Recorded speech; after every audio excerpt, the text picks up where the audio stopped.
अस्सलाम वालेकुम, welcome to this video. उम्मीद है कि सब खैरियत से होंगे। अभी देखें धूप कितनी प्यारी निकली हुई है। ऐसी धूप निकले ना तो बंदा जो है ना फुल एनर्जेटिक हो जाता है, काम करने का बड़ा दिल करता है।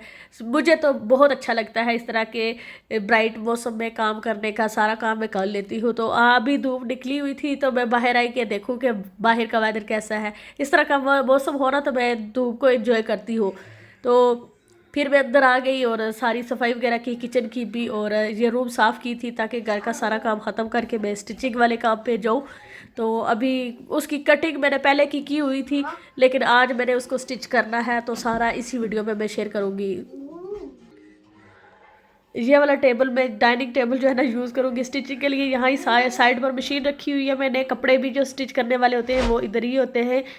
और इसकी बड़ी लंबी कहानी है कि ये कैपरी मैंने बहुत पहले कट की थी, लास्ट ईयर कट की थी। तो फिर वेदर चेंज हो गया तो इसको मैंने स्टिच नहीं किया था। कमीज़ जो है वो मैंने स्टिच कर ली थी और मैंने यूज़ भी कर ली, लेकिन इसकी कटिंग मैंने करके फिर रख दी कि वेदर चेंज हो गया, सर्दी बहुत हो गई थी, फिर मैंने यूज़ नहीं करनी थी तो मैं इसको स्टिच भी नहीं कर पाई थी, टाइम ही नहीं मिला।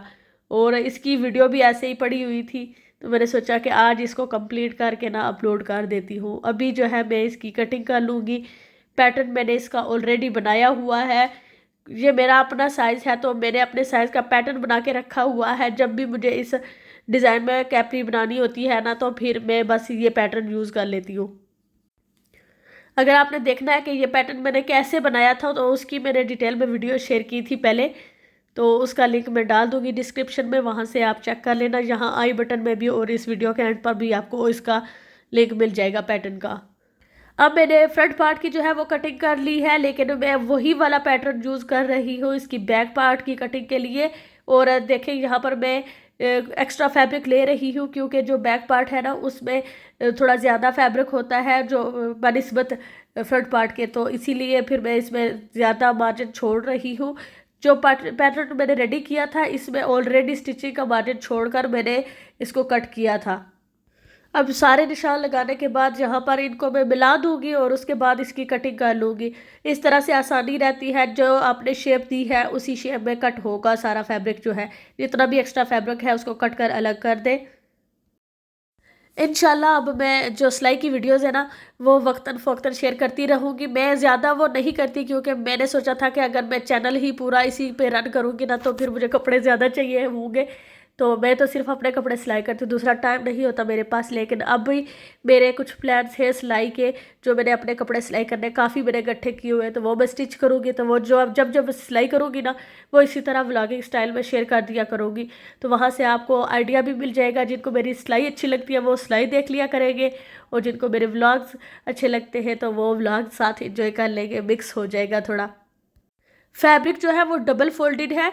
तो पहले जो है फ्रंट की पार्ट की जो है ना दोनों की कटिंग की है और बाद में बैक पार्ट की, तो डबल फोल्डेड में दोनों की कटिंग एक साथ हो गई है। तो यहाँ पर अब मैंने दोनों साइड्स की कटिंग कर ली है। एक्स्ट्रा फैब्रिक जितना है वो अलग कर दूँगी। और यहाँ पर आप देखें कि तिरछी लाइनें जो है पैटर्न पर लगी हुई है जहाँ पर फोल्डिंग लिखा हुआ है। तो यहाँ पर जो फ्रंट वाला पार्ट है ना इसको थोड़ा सा कर्व देकर यहाँ से कट कर देना है, बिल्कुल मिडिल में से। यहाँ पर ये वाला जो है, अगर आपको यहाँ समझ ना आए तो आप वो पैटर्न वाली वीडियो चेक करें तो वहाँ पर आपको आसानी से समझ आ जाएगी। कटिंग हो गई है कंप्लीट कैपरी की। तो अभी मैं बना रही हूँ काफ़ी। जब मैं स्टिचिंग करूँगी ना साथ में अपनी काफ़ी इंजॉय करूँगी। चाय की मैं बड़ी ही चाय लवर हूँ, मुझे चाय ज़्यादा पसंद है, लेकिन आज मैंने काफ़ी बनाई है कि काफ़ी थोड़ी स्ट्रॉन्ग होती है तो वो ज़्यादा बेटर रहेगी। तो अभी मुझे काफ़ी काम करना है तो मुझे बड़ा अच्छा लगता है जब मैं कोई काम ख़त्म करके बैठती हूँ ना तब भी मेरा दिल करता है कि चाय या कोई भी गर्म ड्रिंक मिले मुझे, तो वो मैं साथ इंजॉय करती हूँ। अभी मैं सिलाई करूँगी और अभी मैं टेबल सेट कर लूँगी। सारी जो चीज़ें चाहिए होती है ना सिलाई के दौरान वो सारी मैं इस तरह इकट्ठी रखती हूँ एक बास्केट में, ताकि बार बार उठना ना पड़े। मुझे अच्छा नहीं लगता बार बार जो है ना कोई काम छोड़ के जाना फिर आना। तो बच्चों के साथ में तो यही मेरा मसला होता है कि मुझे बार बार डिस्ट्रैक्ट होती हूँ कि वो उनके साथ मुझे कुछ ना कुछ काम रहता है। तो इसलिए जो है ना फिर मेरी वो रूटीन, वो जो एक फोकस होता है ना वो ख़त्म हो जाता है, जिसकी वजह से फिर मेरा काम रुक जाता है।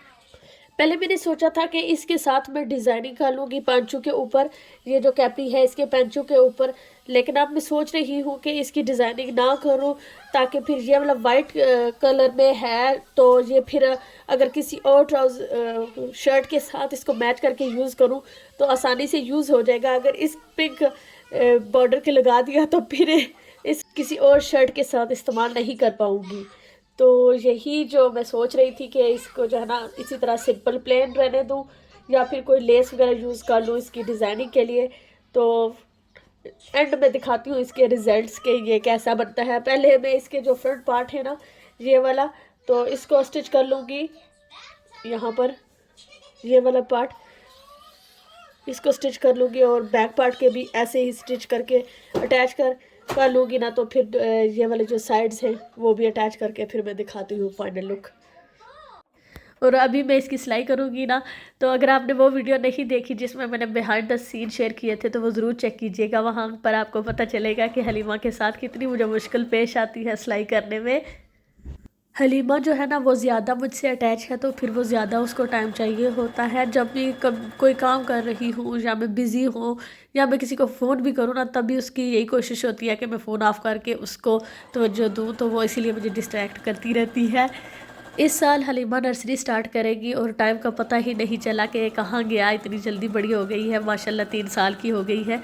तो जो है ना मुझे थोड़ा वो फ़ील होता है, इसीलिए मैं कोशिश कर रही हूँ कि ज़्यादा से ज़्यादा टाइम उसके साथ स्पेंड करूँ। अच्छा, यहाँ पर मैंने ये स्टिच कर लिया है, ये वाले पार्ट्स दोनों को अटैच कर लिया है। ये ऊपर से भी ये वाली बना लिया इलास्टिक वाली जी जगह भी।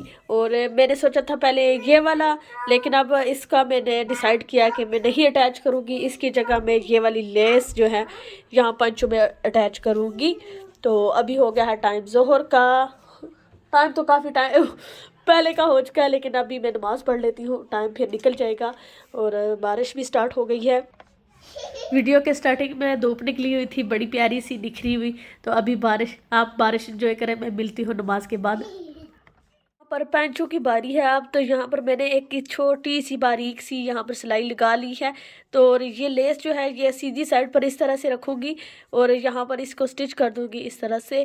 तो पूरा स्टिच करके फिर इसको अंदर की तरफ फ्लिप कर लेंगे तो ये इस तरह बाहर आ जाएगी।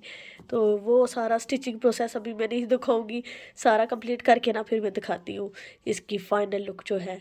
और ये कैपरी की कटिंग और स्टिचिंग रेडी हो गई है बहुत अच्छी। जैसे ही मैंने इसकी कटिंग की थी ना वैसे ही इसकी स्टिचिंग हो गई है। और इसके पौंचे जो हैं यहाँ पर मैंने इस तरह से लेस ऐड कर दी है, ये इस तरह से। और यहाँ पर जो है इसका जो पौंचा है मैंने थोड़ा सा वाइड रखा है, आप 7 इंचज़ का रख सकते हैं, लेकिन मेरा जो है ना ये थोड़ा 8 इंचज़ का हो गया था तो फिर मैंने रहने दिया। लेकिन कैपरी का 7 इंचज़ तक का जो है ना ज़्यादा बेटर रहता है, तो थोड़ा सा मैंने खुला कर दिया है, तो फिर मैंने रहने दिया। तो आप अपनी चॉइस के मुताबिक रख सकते हैं। और ये दूसरी फ्रंट साइड है, फ्रंट साइड से इस तरह से है। और जैसे ये है ना कि फ्रंट वाले पार्ट की जो है ज़्यादा होती है नीचे की तरफ, और बैक वाले पार्ट की थोड़ी ऊपर होती है। तो अगर आपने वो पैटर्न वाली वीडियो नहीं देखी ना तो वो चेक करें, तो उसमें सारी डिटेल्स मैंने शेयर की थी, तो उसमें आपको सारी डिटेल्स मिल जाएंगी। और यहाँ पर बहुत ही ज़बरदस्त कैपरी रेडी हो गई है। उम्मीद है कि आज की वीडियो आपको अच्छी लगी होगी। अगर अच्छी लगी तो लाइक एंड सब्सक्राइब करना मत भूलिएगा। Thank you so much for watching. Next video तक अल्लाह हाफिज़।